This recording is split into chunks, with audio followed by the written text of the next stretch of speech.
So we are so excited tonight. It is kind of an epic night. We have such a great panel to talk Chesapeake Chats. This is episode 7 of season 3 that we're going to be talking about. And I'm Rachel, and Lisa's here. Hi. And Casey's here. Hi, guys. And this is so exciting. Amber's here. Hi, everybody. I feel like I'm a special guest on our actual podcast. We missed you. Oh, me. Yeah, this is so fun. So you have been watching this whole season, correct? Correct. I mean, I've been live tweeting a lot of it. Yes, you have. So real quick, what has been your feeling about the season so far? One thing I will say real quick that's impressed me is just how beautiful Canada is. Like, stop it, Canada. Right. But I feel like for the most part, like you guys have said, there's been a little bit of like no drama. Mm-hmm. And I could not care less about the, country music scene. I don't care about that at all. Mm-hmm. I really like David and Jess because David's amazing, but like also he's like so perfect that like I need him to have a flaw. It's becoming too much. Mm-hmm. But yeah, I don't know. Mostly underwhelmed, but I'm ready for them to whelm me. Well, I think that today was a step in the right direction. I think this was probably the best episode of the season. I felt like there was at least some actual conflict that was brought up and not immediately resolved. Maybe it'll be resolved next episode, but hopefully not. I don't know. Lisa, what do you think? What do you think of this episode? I really liked this episode, and I would say that I would have liked a whole lot more like 4 episodes ago. Yes. I'm with you, Amber. We could have cut, sorry, Trabsters. We could have cut out a lot of the Trabby stuff and just scooted this one. Mm-hmm. Agreed. Remember last time we said that last week's episode would have been a great second episode? Yeah, and the same. Mm-hmm. So we could just cut out 4 episodes and we'll be good. I don't know. Casey, what about you? I agree. Yeah. This was a good episode. And it would have been like a really, really awesome episode had this been episode number like 3. Yeah. Yep. It's true. Because I'm still waiting for the book to come out and we have 2 episodes left. Yeah. So, like, I understand books taking a while, but I don't know that we needed to spend like every person in the family has to have like one whole episode where they have the book. Like, it should not have taken us episode 8 for Megan to finally maybe get the book. Yeah, agreed. And also, like, just the whole Bree and Simon stuff, like, they had cute moments, but a lot of that was just, like, made Bree kind of like a brat and was a drag, for me at least. But anyway, let's stop talking about that. Let's talk about tonight. Yes. All right, here we go. So it started out, we have Abby running herself ragged, trying to compete with Miss Marvel, the perfect Miss Terry. And Trace tells her, all you're going to do is burn yourself out. So, and Abby says, pot to the kettle, because Trace is evidently, working the 2 jobs and whatever. And so I don't know. What did you think, Casey, about this whole drama with Abby and Terry and the competition? Oh, goodness.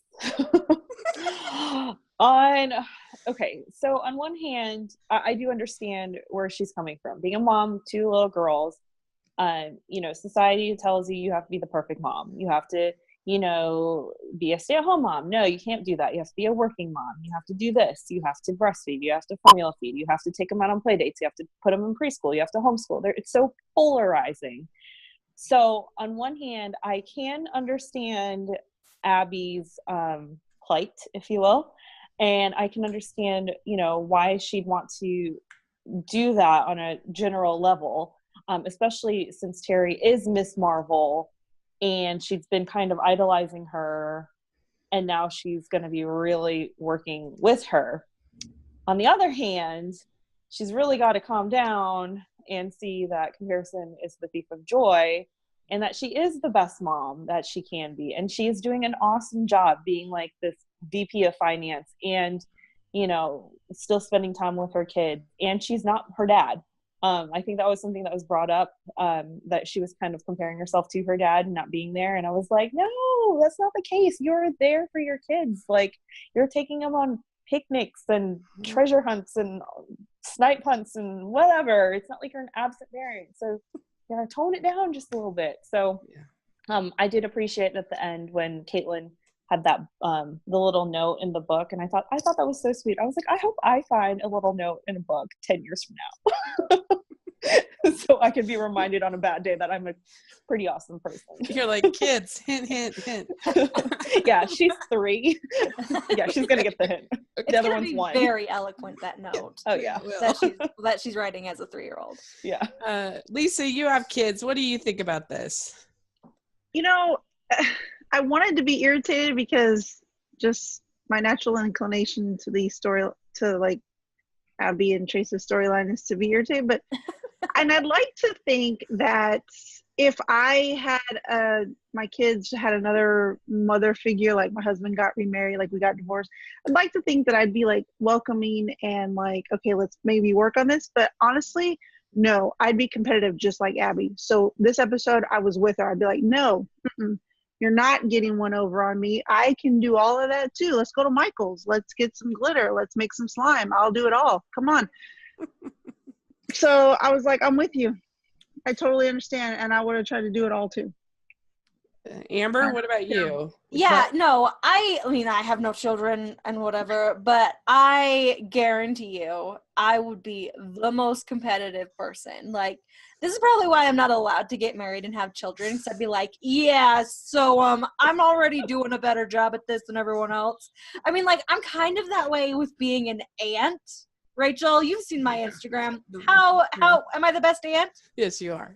I mean, like, literally this weekend, I took my nieces to a small town festival. Yeah. We traveled for an hour to go to a small town festival. I kind of wish you were my aunt sometimes. Yeah, well, I'm amazing. It's a good life. I go to every soccer game. Like, no, hashtag world's best aunt. That's me. Yeah. For the record, my nieces live very far away, but I do what I can.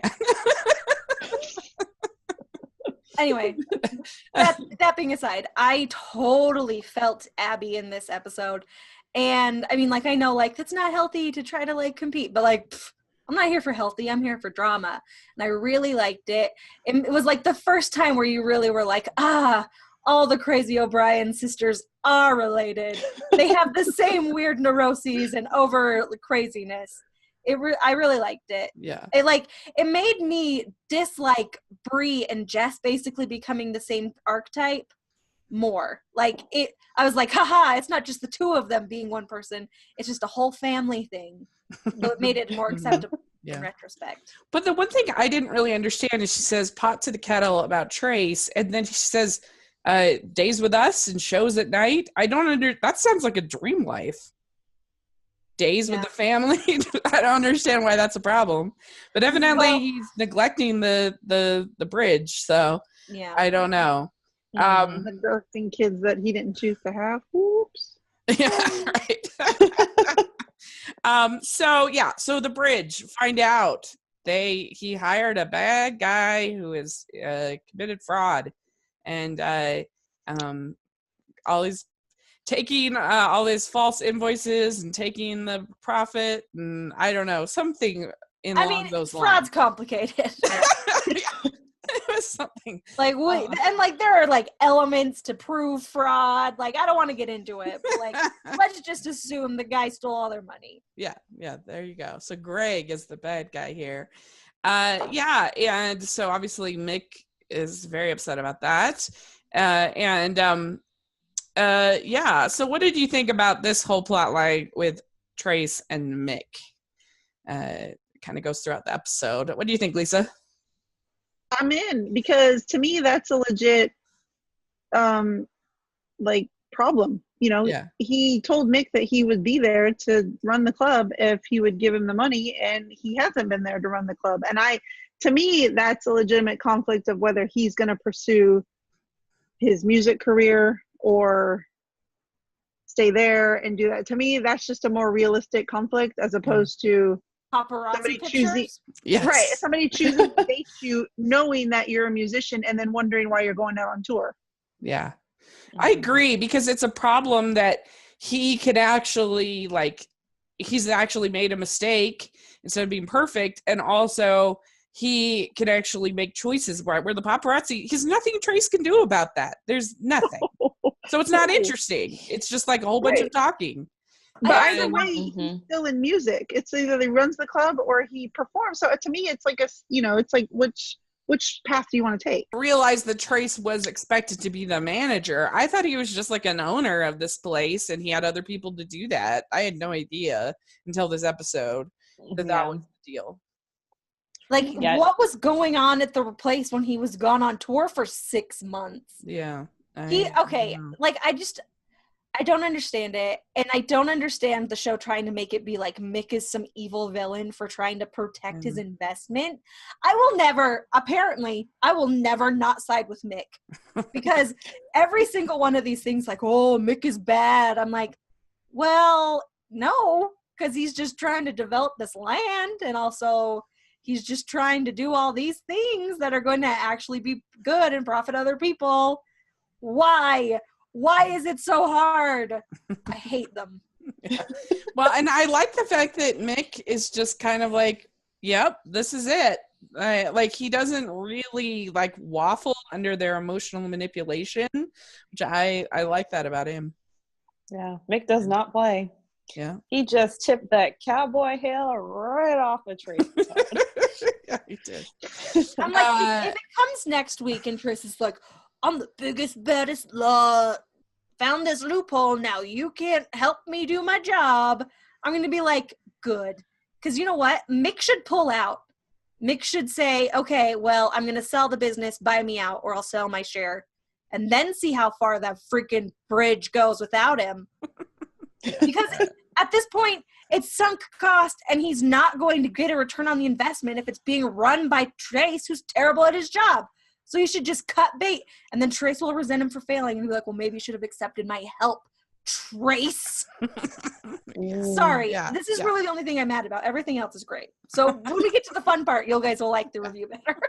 If you like the show. If you didn't, then Well, it makes for good drama because he is dating Abby. I mean, that's another thing. Do you really want to screw over your potential future father-in-law's But he's not money? screwing over. He's literally like helping him to make this work and like find accountants. Oh, I thought you were saying I meant Trace. Mick. No, I'm on Mick's side. Totally on Mick's side because it's ridiculous. If somebody were to, if I invested money in somebody, trusting them to, do what's right and manage the whatever, and they failed, I'd be a lot less gracious than Mick for sure. Yeah. I'm just saying Trace needs to calm down a little bit. Connor, he has no time to do anything but work.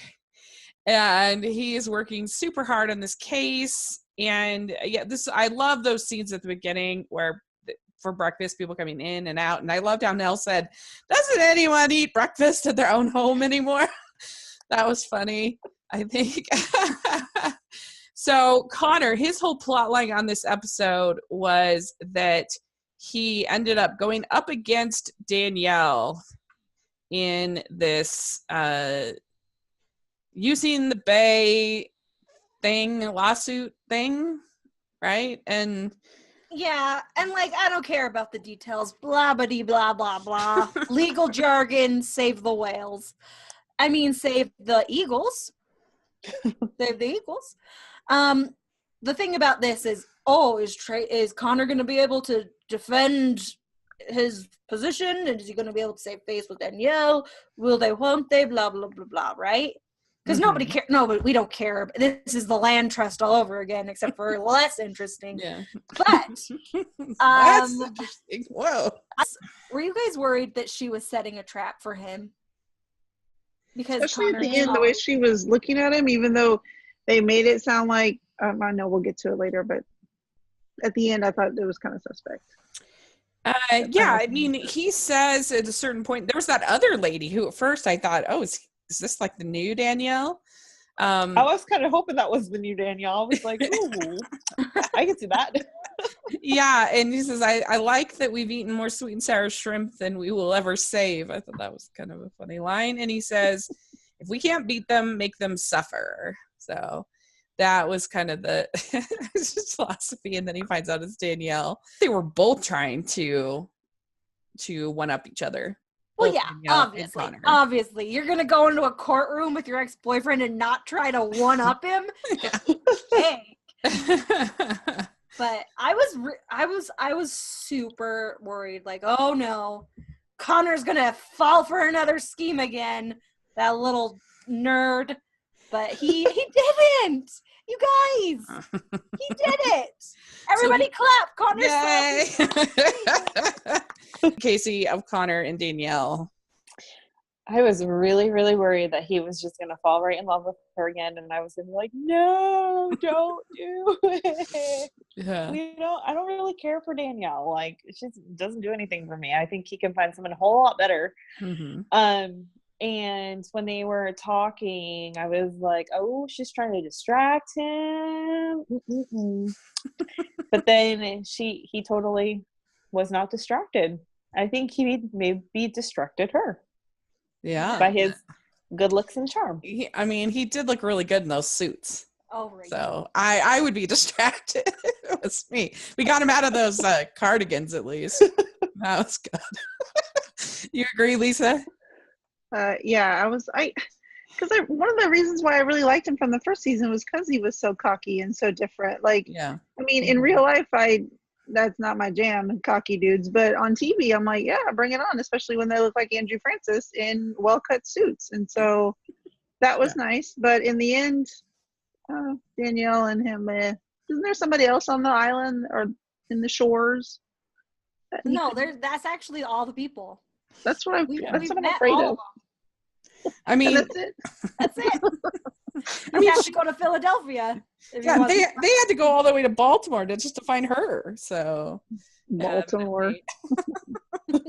Love if they actually made Connor a super arrogant jerk, went full tilt that way for at least a season where he was his whole family gets mad at him because he just always thinks he's right. It would be so great. And then he can redeem himself later, blah, blah, blah, blah, blah, blah, blah. It could be good, but I don't know, like when he was being all pissy about Kevin and his apology and just stuff like that, I was just like, ugh. Yeah, but that's because they were trying to tiptoe and try to make us think oh, well, who's right, who's wrong. I want him to be full wrong. And everyone to know he's full wrong, even for him to know a little bit he's full wrong, but just to dig his heels in would be so great. Go full Damon Salvatore season 1, boom. Not obviously eating people because he's not a vampire, but but I want him to be the villain. The show needs a villain instead of oh well, everyone's pretty good, but there's some sort of nothing. I do agree with you that we are missing kind of a villain. At this point, the biggest villain of the season is Bree's book. And that's really good. So, okay. Also have Sarah and Kevin. So evidently the only jobs that Kevin can get as an EMT are in, what did he say? It was in Waikiki and Seattle and Portland, I think. Mm-hmm. And man, I'd take the Waikiki job. I'll tell you that right now. Heck yeah. He's not married. Go, man. That would be amazing.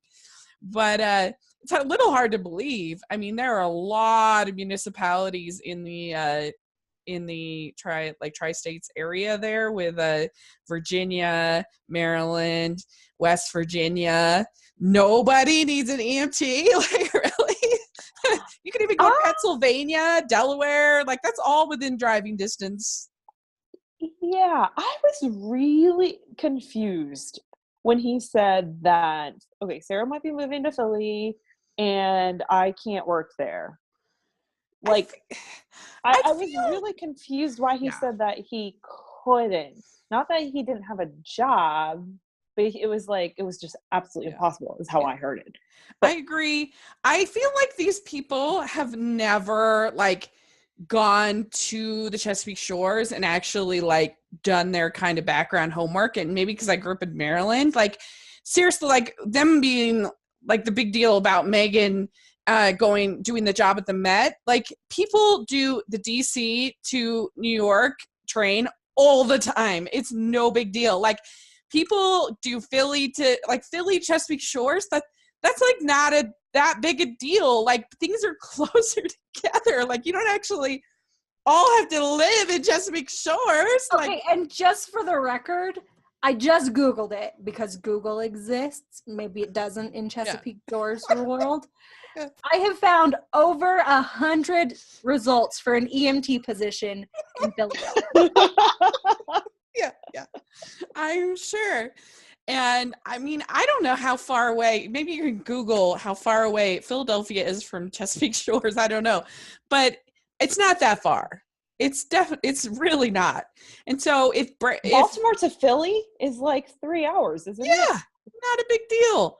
And so like if he was to move there with Sarah, that would be no problem. Lisa, you live in the East Coast, you know. New York all the time. Like I could get a job in the city and go every day.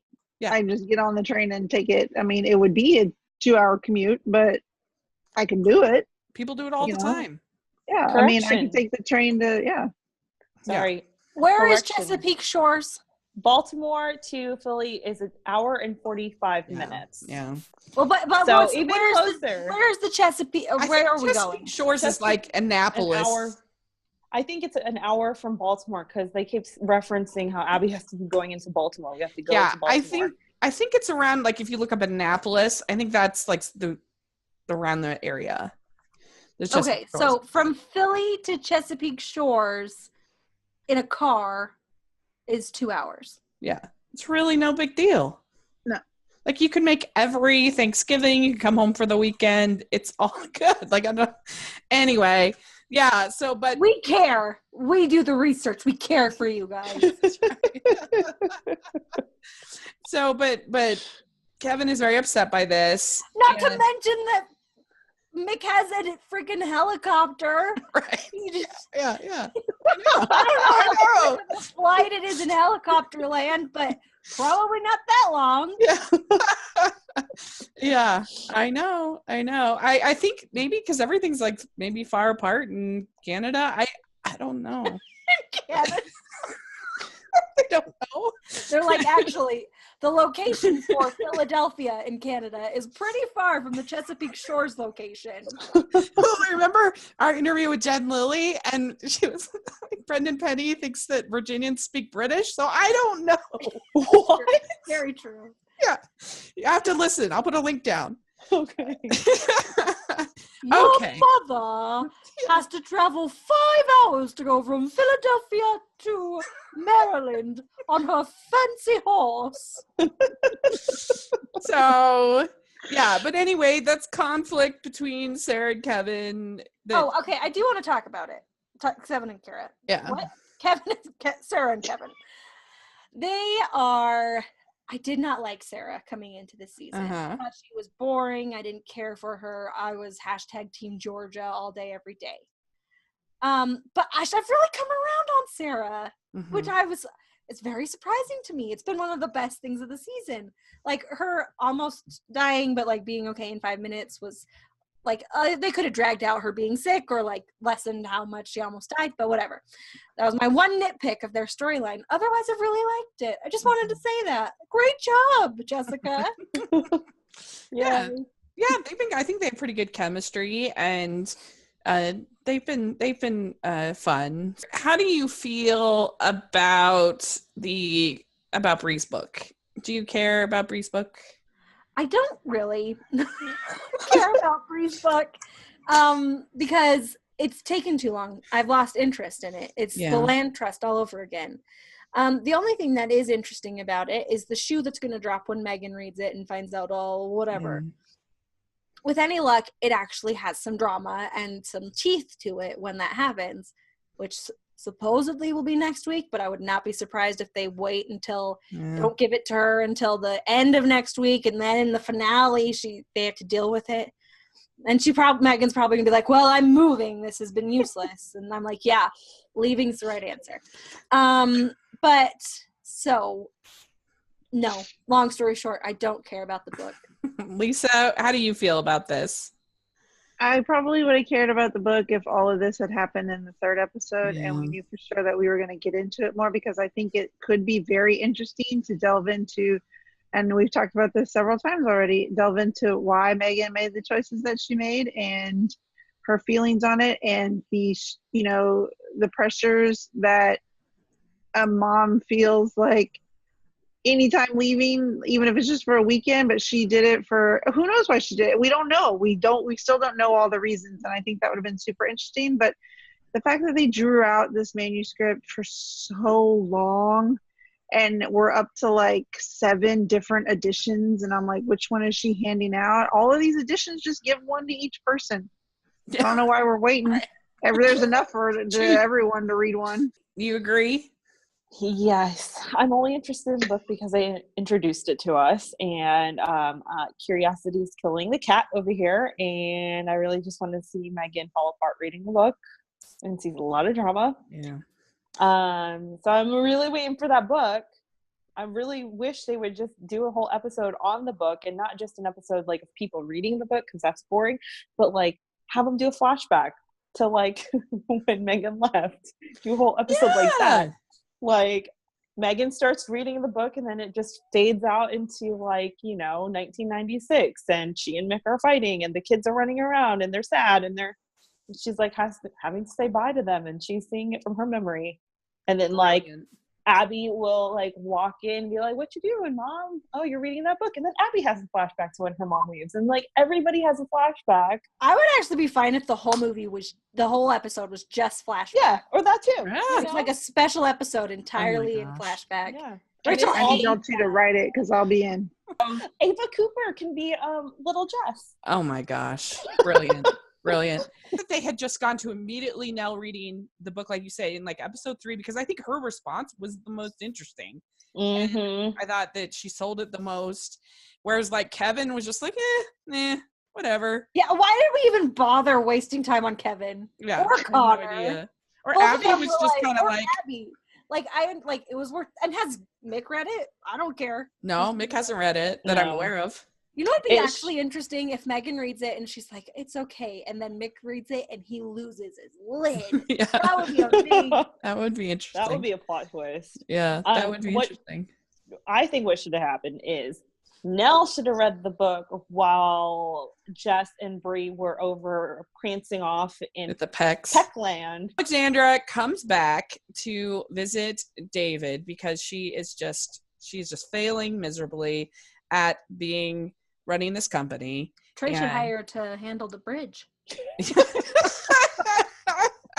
And she was she says that she misses Bree and Jess, that it was like having sisters around, and that her parents were right, that she is just not capable of doing this, and she's just kind of a mess, but luckily she's there to make s'mores with Jess and David.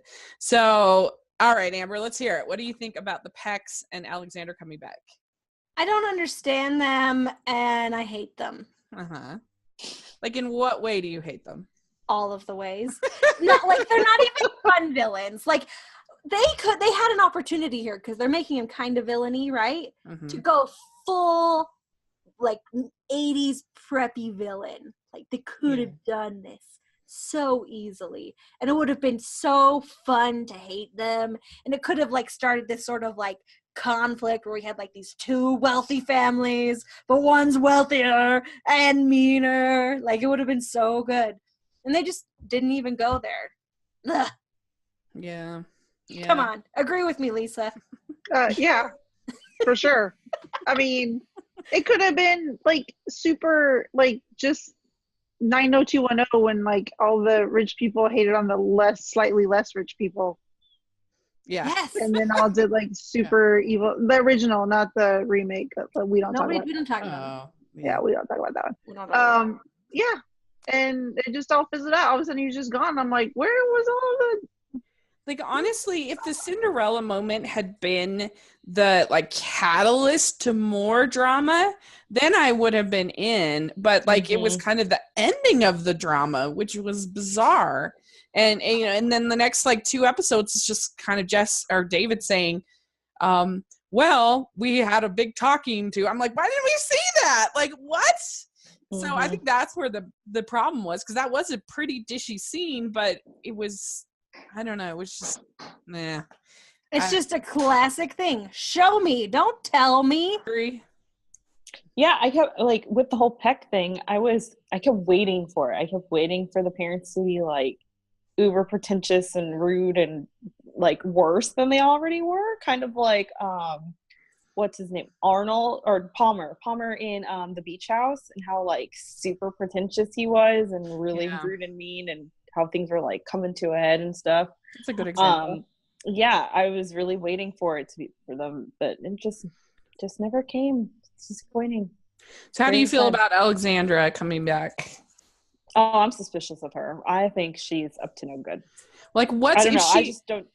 If she is running the company, what would be her motivation to bringing David back? Like, if she has all the power now, so why, if she's a unscrupulous, greedy person, she would not want him to come back. She has the power. So I'm confused about, I agree that there's probably something suspect, but I'm confused about what that could possibly be. She is literally like, she's it. She's got it. She's got the job. Yeah, and she wanted it. That's the other thing, too, that I can't figure out. She seems very suspicious to me, but at the same time, I'm trying to figure out what her motive is. Yeah. Because she wanted the CEO job. It wasn't like, you know, she got it by default because David left. She wanted it. And it makes me think that she doesn't have an ulterior motive, that she really is just doing s'mores and is insecure and whatever. And that is the worst thing. If she really is just being like, I just wanted some help. Thanks for your help. Bye. That's the worst. She needs to be the bad, like let her be the bad guy. I mean, if you're going to style her, we talked about this, Lisa, you and me on Twitter. If they're going to style her wearing her sweater tied around her shoulders like a full-on 80s villain, let her be a villain. Like Spreadsheet Guy in the Safari movie. Yeah. Safari. Yeah. The only thing I can figure is that she really screwed up and now she wants to find some way to blame it on David. I don't know. That would be the only thing that makes sense, because that would be the only reason she would not want the responsibility to be on her. Yeah, like, I don't know. What if she's like embezzling money or something like that? That would be amazing. And then she blames it on David, and David goes to jail, and there's a trial. Oh, better. She blames it on Jess somehow. Jess goes, and there's a trial. She's in line with Greg at the bridge. Just like they plot twist. They have some secret lovers act. Yeah, that would be good. That would be great. I just don't understand what could possibly be the advantage of her having David there. If she is a power-hungry person, she's going to want to have him gone. Why would she? I mean, if she just needed help, there's phones, there's FaceTime. Yeah. There's all, and she had to fly all the way to Chesapeake Shores and bring marshmallows. We literally just to get David to talk to her. Not that far. But maybe like David has some weird, like archaic, like he's what do they call those people that don't use technology? I can't think of the word all of a sudden. Luddite. Maybe he's like a weird Luddite, because remember he said that FedEx instead of like calling Jess. Well, she should have FedExed him and said, I need help. And then he could have FedExed his back. She's like freaking out that he hasn't. This through on the wire. Brother, I need some help. Stop. Western Union is still in business. There you go. Okay. Single-handedly keeping it. Nobody's going to intercept our coded transmissions. It's like sending pigeons. So we had in this episode, we had Megan getting told by Kate, evil Kate, she's the villain, I guess. Is she the daughter of the mayor? Or just working I with was lost on all that. I didn't really I think understand. she's just who she working was. for the mayor, but like her mom's known Nell for a million years. Okay. Yada yada Mhm. yada. Okay, I wasn't sure. But anyway, so Kate tells Megan, you will turn in your letter of resignation this next week because we're folding in the arts program into the Parks and Rec program, which, first of all, like Megan has been working at the bookstore like 24/7. I have never seen her do anything for this other job. Like, what? And second of all, like, I don't Posters. know. She made those giant posters that said Trace Riley for some event. Yeah, she made posters. She made the mock-up for the vow renewal. Well, she did the Yes. art walk. Right, that's what it was. And then Trace played that, right? And she made the big posters. Guy, what was his name? This this guy that's over the Parks and Rec. I don't know why. Oh, Robbie Oh, Monk. Monk. Robbie Monk. I don't understand why they hired this person because he sounds terrible and horrible. I don't know, I just want to Casey. see him. Casey, what do you think of Robbie Monk? Oh, I just thought of Monk from Monk when I heard Yeah. Monk, and I was like, wait, Shaloop? Yeah. The man who can play any ethnicity. Yeah. is Yeah. Yeah, Robbie Monk. Amber, you must have had an opinion about Robbie Monk. No? I mean, I don't want to say that as a government employee, there are definitely some people that you are like, why are they hired? Who hired them? And it's complicated, is all I'll say. Yeah. Like, we'll be accepting your resignation on Friday. I was like, no, you won't. Because if you get fired, you get better firing things. Yeah, you get Like, benefits. so never resign unless they're going to give you a balloon package for resigning. Yeah. Right. Just Agreed. say it. Like, this life advice, right? Don't resign. Yeah. I don't understand why she didn't just fire her. What was the problem? She was worried that I guarantee you she can't she can't Yeah. fire her. Okay. without cause. And Yeah. she and Like she what just Megan said at the end. and she just thought that Megan would just be like, okay, fine. Yeah. Weird. That was weird. Kate's bananas, but she could become a good villain. Yeah. I did like Please be a good villain. I did like Good that villain. Nell said about he said, I don't know if it would help, but it would be entertaining. Yeah. Nell, can we just say Nell was easily MVP this episode, though? I mean, I think she usually is, but she really was this episode. Yeah. I agree. Can we also say that Nell has a lot of enemies for such a small town? Because the mayor's assistant, that woman with the flower show, I mean, Yeah, you're right. Oh, yeah. That's true. dang, Nell. She throws it down, dude, secretly. And then all of a sudden, all these villains come out and they're after her. Back to Kevin and Sarah real quick. I was confused. Why did Kevin say if I stay with her, I can't be a paramedic? Why? What is that? Yeah. That's what I was saying earlier. Like, I didn't get why he was saying that at all. I do just want to say, I think they have the craziest notions in that family. Like, oh, co-signing on a loan is such a horrible disgrace. Why would someone offer to do this with me? And like, oh, I'm going to help you hire some better staff. Oh, that guy is such a jerk. He's ruining my life. And like, oh, you're going to go work in your family's business and make millions of dollars, but I need you here. Yeah. And like, they're so funny. It's confusing. And also, we have David saying, I don't know what I would do if I couldn't cook, which is confusing because literally last episode, he was letting Jess do all the cooking and was kind of like, you seem fine to me, like hanging back. He was happy being her little manservant. And in this one, they're all talking about doing dinner theater. And like, I don't know, like, is he going to, what? And he did say, I left because I didn't want to be doing that the rest of my life. So. Which is fair. And I approved of that because like, oh, he didn't give up his career for her. He didn't really want it. Fine, I guess. Well, at least we got something from him. Like I guess he didn't like doing that. It seemed like he was fine doing it. I don't know. Oh, I think in that sense for David saying, I don't know what I would do if I couldn't cook. I think it meant like personally, like as a joy, like if I couldn't, play piano ever again, I don't know what I'd do without that because brings me happiness and joy. And I feel like cooking brings happiness to David. Yeah. So Also, I just want to say, so it seemed to me like David was just working from an office in the house in Peck Manor, like, right? He wasn't like, couldn't he just build an office in Chesapeake Shores? Like, just saying. He completely could. I work with people in Georgia every day, and I'm in Utah.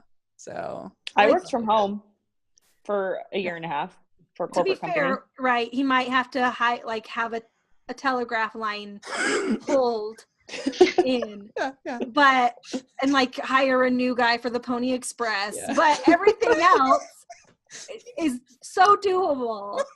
He can teach Jess how to do shorthand. It'll be great. FedEx overnights. They get there. So yeah, you do have a scene with Mick and Abby where he says nothing feels better than getting an opportunity and nothing feels worse than letting people go. And Abby says, I always thought it was just business for you. Yeah, so. I think that was actually the best scene of the episode. Yeah. I really appreciate it. Treat Williams knocked it out of the park. Yeah. And who knew that Mick was going to become like my favorite character this season?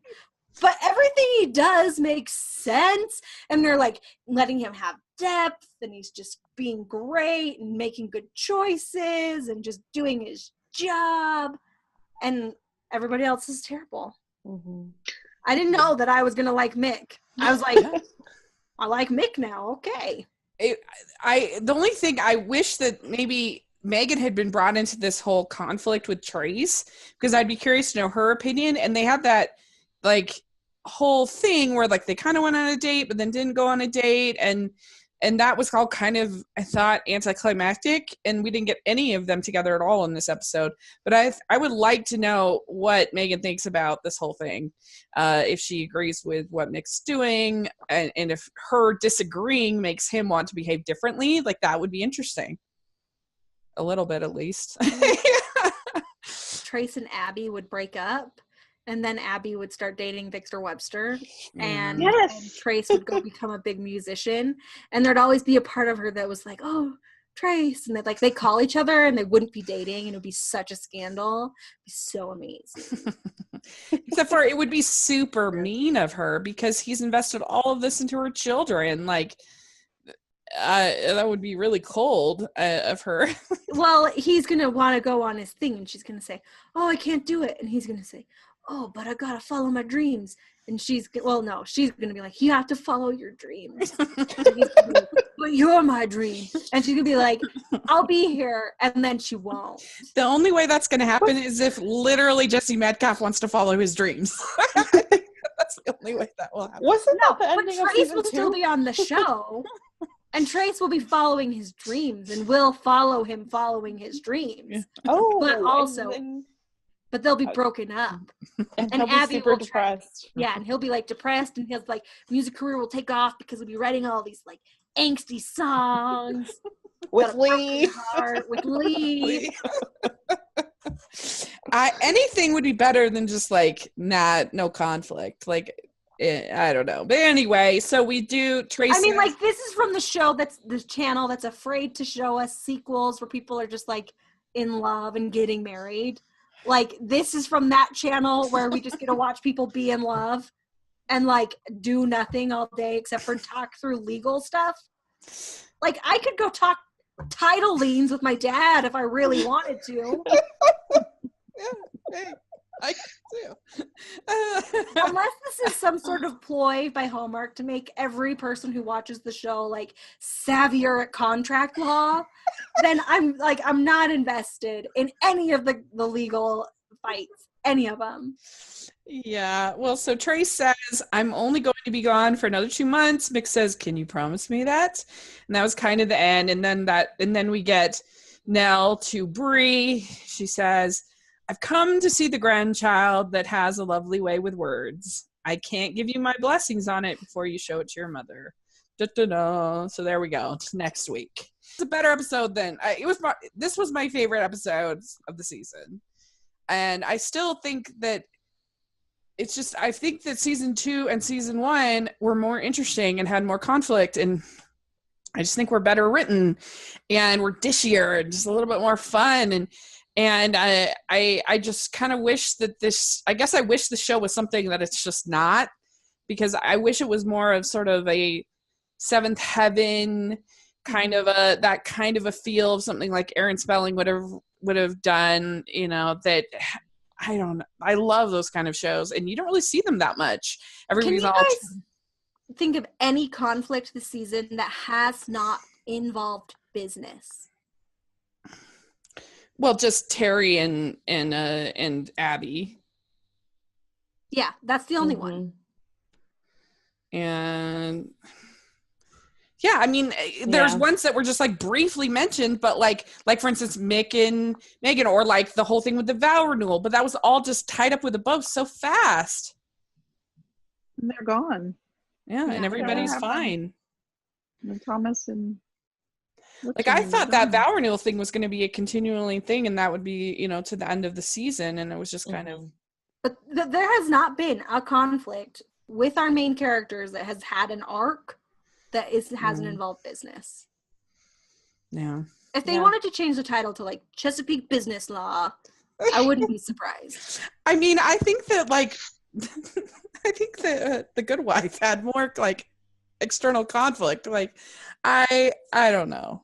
I feel like Full House has more conflict than Chesapeake Shores, and they solve all their conflict in 28 minutes. So. Yeah. It's not like I enjoyed myself. I've enjoyed myself live tweeting this season. I like this show. I like the actors. I think the writers even do a good job. Like, I think the dialogue is fun. It's just that like the what they're giving us as conflict is not interesting. Yeah. Mm-hmm. Yeah. Yeah, that's true about the dialogue, but I don't think the writing as far as the plots have been very good. But yeah, the acting. I don't think that's writing. I think that's plotting. Yeah. Yeah, I guess I can see what you're saying. Yeah, I'm just confused how everything's tying in together. Like for example, like When Calls the Heart does one story arc is like episode 1 and 2, and then the next story arc is 2 and 3 and 4 or whatever. Whereas this one, I'm just kind of like, it's kind of dancing around, and like the conflict that they're giving us isn't really true conflict. I mean, it is, but it's boring, or it just gets wrapped up in a pretty bow, and we're left going, wait, we wanted to see that, or wait, what happened again? So I'm just really confused by how they mapped out this whole season. Yeah. And why it's taken so long for us to get to this dang book that they've been teasing us forever. Yeah. And like an arcing storyline on Chesapeake Shores last year, except for it was about whether or not this multi-million-dollar thing is going to go through. Yeah. And I understand that like that's kind of similar to the Railroad and When Calls the Heart, except for it's not. Because at the end of the day, the reason why the When Calls the Heart Railroad thing was interesting is because there were stakes for our characters. If the railroad doesn't go away, then the town might close and the people might leave. There will be actual consequences. If the land trust doesn't get developed, all of the lives will be You're right. I mean, I thought there was even if Trace's band fails or his business fails, he'll be fine. Yeah. Yeah, I agree with you. That's a really, really good point. I think there was also some like interesting conflict in the sense of like, to me at least, I think like Trace having some like issues dealing with having that accident. Like that's like kind of interesting, I feel like. The Connor struggling with his job. Like that to me is like whether he should quit or not. What does he want out of life? Like that was interesting as opposed to like, here's a legal battle that we're in and I'm going to try to do a good job at it. Like that's not as interesting. Yeah. And to be fair, it was interesting when they had the first legal thing between Mick and Connor this year. Yeah. Where Mick got one over on Connor and Connor was mad. And he was mad at him like on a personal level. And Mick was like, this is business.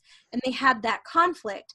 And if that had kept going throughout the season and caused ripple effects and actual consequences to that, it would have been amazing. I was so excited for that when it first happened. I was like, I'm legitimately torn between how I feel about these two people because I feel in a sense they're both right. Not that they're both like, but they dropped it. Yeah. So it's just, I feel like the plotting hasn't been great. They haven't been giving us things that pay off later. And maybe we'll see some payoff in the last couple episodes. I'm hoping that we do. And that's not saying I don't like the characters. I mean, I've enjoyed all of the fun homages to movies that they've done with Jess and David, and I've enjoyed watching Bree be like a little bit manic and crazy. I've enjoyed Nell saving the fountain. Like, it doesn't affect anything that's going on, but it's like fun for Nell to do. But I want this. We come to the show for the drama, like. We come for the drama and the love. And right now we're just sort of getting, honestly, on the drama and sort of on the love. Like Jess and David are delivering, but there's nothing that we don't feel like I'm earning the love. They're just giving it to me. Yeah, I agree with you. I feel like this was a step in the right direction. There were a couple things that look interesting and could be, hopefully we'll get some, like, I hope that they'll end on a stronger note in these next episodes, 3 episodes, and we'll get some dishy conflict, but yeah, I don't know, it's been an interesting thing, and it'll be interesting next week when they're teasing us that the B&B is gonna close down. Yeah, what is that? Like, I was really confused about that. Oh, that would be so great if Alexandra tries to take the B&B. That's what she was there. She was getting intel, scoping, going back. It seemed more like she was going to steal the bookstore. Yeah. I was feeling very like single white female vibes about Alexandra in the bookstore and Bree and Simon Atwater. Like, that would have been amazing. I don't think it's going to happen, but it would have been awesome. Yeah.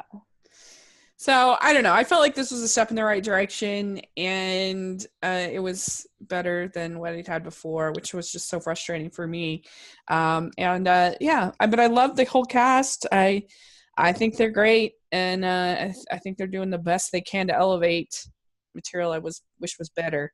I think the reason why we're so frustrated is because we know how awesome it could be. Yeah. Real quick, I do have to say that Caitlin and Carrie, right? Carrie, they are scoring right now. They're the ones that are just making it. They're getting all of this fun stuff that Terry's doing, and they're getting all this stuff that their mom is doing it to be competitive. So they're like, and I remember when I was little, I used to be so envious of my friends who had split parents because they got to do all this fun stuff on the weekends with their like other parent, and I had to do Saturday chores. And so one day I told my dad, I said, why don't you and mom get divorced? Like, this would be great. They was like, no, sorry, we're not going to do that. Still happily married 41 years. So, but yeah, they're scoring. They are just having the summer of dreams, I think, right now. But anyway, they were really cute. That was Summer of Dreams. Find our podcast about that in the description. That's right. So, all right, well, good. So we will see what happens next week. And we know Megan says, I will not resign. The Wish Fountain is not going anywhere, and neither am I. So we will see what happens. I hope that's a thing where she is. I don't want, I'm not saying I want Barbara Niven off the show or Megan off the show. But it would be really interesting for them to have to deal with her taking the job at the Met. Yeah. Or she could run for mayor. Or she could run for mayor. You know what would be amazing? If Martha from Middleton moved to Chesapeake Shores and runs for mayor. Yeah, I agree. She could be tired of Blairsville and just that'd be good. Anyway, all right. Well, this has been so much fun. I really appreciate you guys coming on to talk about it and talk about this episode. And Amber, where can people find you? As always, I'm at Amber Brainwaves on Twitter, and that's it. Great. And Lisa, what about you? You can find me on Twitter and Instagram as Girl Gone Hallmark. Great. And Casey? You can find me on Twitter at Hallmark My Words. Great. And you can find me at Rachel's Reviews on iTunes and on YouTube, so check that out. And just make sure you're following the podcast at Hallmarkies Pod on Instagram and Twitter and all their social media. Please put in your reviews on iTunes because it helps us a lot to get people to find us and search when they search. We really appreciate it. And make sure you're checking out this week. We have our interview with Allison Wanzura that posted on Monday. We have our look at the late summer movies on Wednesday. And then, this week coming up, we have Truly, Madly, Sweetly on the Hallmark Channel. So that should be really fun. And give us your thoughts, your comments, and let us know what you think on Twitter or in the comments section. And thanks so much, you guys. Really appreciate it. We'll talk next week. Bye. Bye, everybody. Bye.